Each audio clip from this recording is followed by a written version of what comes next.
little bit of history. Bill Clinton, by the way, I don't know if anyone knows, only one president in American history, only one, left the White House with the country debt-free. And no, that was Andrew Jackson, a Democrat. But it's been a while. Bill Clinton is the first president in half a century to have 3 consecutive budget surpluses. And a lot of Democrats paid a terrible price in 1994 for doing the right thing in 1993. But by 1998, 99, and 2000, the country saw the first back-to-back 3 consecutive surpluses in a long, long time. Those surpluses were so powerful, as a matter of fact, that there were stories written in the Wall Street Journal bemoaning this success. What will we do if there is no debt? What will happen to U.S. Treasury notes? What will happen to the bond market? Oh my God! There has to be some debt that we can finance. Otherwise, it's destabilizing financial markets. I'm not making that up. You can go back and Google Wall Street Journal, the year 2000, and you'll see those articles. Because not only had Bill Clinton been able to produce back-to-back surpluses, but he was paying down the debt. And the debt was going to be paid down in full within a decade or so, based on projection of surpluses. Now, it took George Bush and the other side 8 brief years to take care of that. 3 things alone turned a $5.6 trillion projected surplus into a $6.4 trillion debt. Unpaid wars in Iraq and Afghanistan. And by the way, Mike Bradley's here tonight. Where are you, Mike? Mike Bradley just returned from Iraq.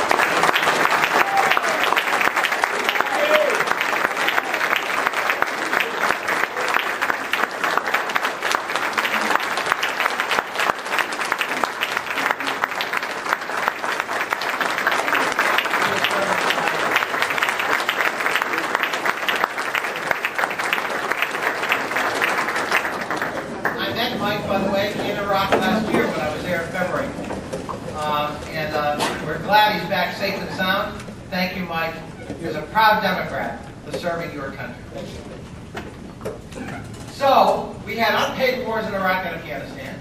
We had the unpaid Bush tax cuts, and we had a brand new entitlement program with the prescription Part D drug benefit entirely unpaid for.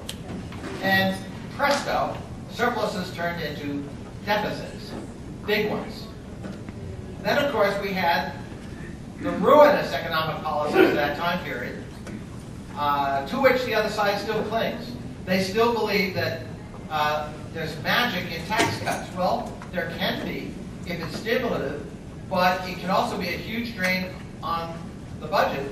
And actually, that's what happened, unfortunately, in the last 8 years. And it produced the worst recession in 80 years. That meant that the deficit we inherited was going to be, whether we did anything or not, $1.3 trillion. Now, we didn't create this mess, but because we're in the majority and we control the White House, you and I both know we have to clean it up.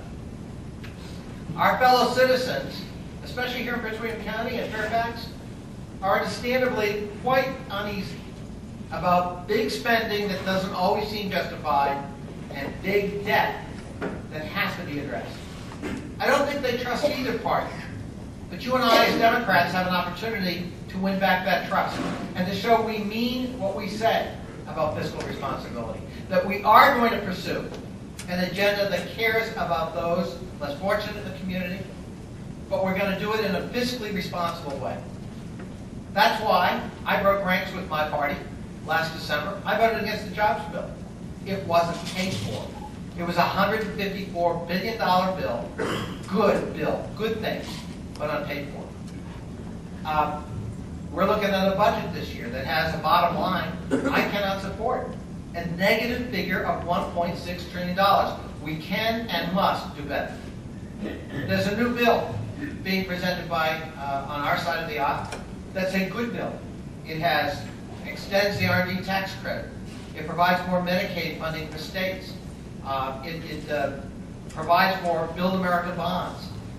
It provides for what's known as the doc fix in Medicare to try to make sure that doctors are adequately and properly reimbursed for the services Medicare. Those are all good things, but it's not paid for.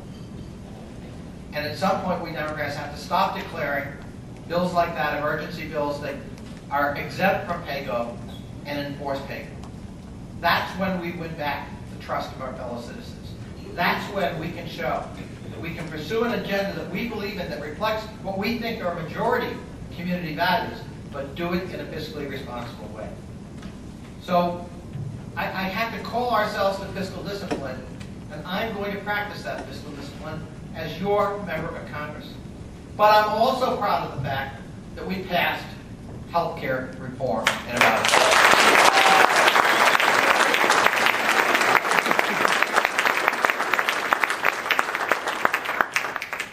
Anybody in this room knows somebody with a pre-existing medical condition. I tell my young staff in Capitol Hill, if you're lucky enough to live long enough, all of you will have a pre-existing condition. But I heard those stories everywhere I went. I heard stories about small businesses who had to make the agonizing choice between hiring that next employee or providing health care they could no longer do both. That's a barrier to the growth of our economy. You and I know people who make decisions about where they work and what they do, not based on their skill and talent and opportunity, but based on health care. I can't afford to leave the job. I'm a diabetic. I'd love to go work for that startup. They don't offer health insurance. My kid is asthmatic. I had surgery. I met a guy today who thanked me. He's still on COBRA from his other job. He's praying this bill will kick in soon in terms of the pre-existing condition because he's been denied health care coverage because he has a pre-existing condition, sinusitis. Did we need health care reform? A few weeks ago, the largest health insurance provider in America, Wellstone, was exposed for systematically singling out women who develop breast cancer and denying them coverage, throwing them off the policy. Outrageous. With health care reform, that will be illegal. With health care reform, denying people based on pre-existing conditions, illegal. Health care reform, putting an arbitrary cap on your annual coverage, dollar-wise, and a lifetime cap on how much we're willing to cover for you, illegal. With health care reform, if you have a young person up to the age of 26, you can keep them on your policy. That's a really big thing for middle-class families here in Prince William County, I can tell you. Health care reform is a pro-business program because this distortion in the labor market about where I work based on health care and the skyrocketing cost of health care for every company, big or little, this bill will help control those costs. This bill will actually add 30 million customers for the insurance industry. This bill is not what has been claimed to be on the other side if you listen to too much Fox.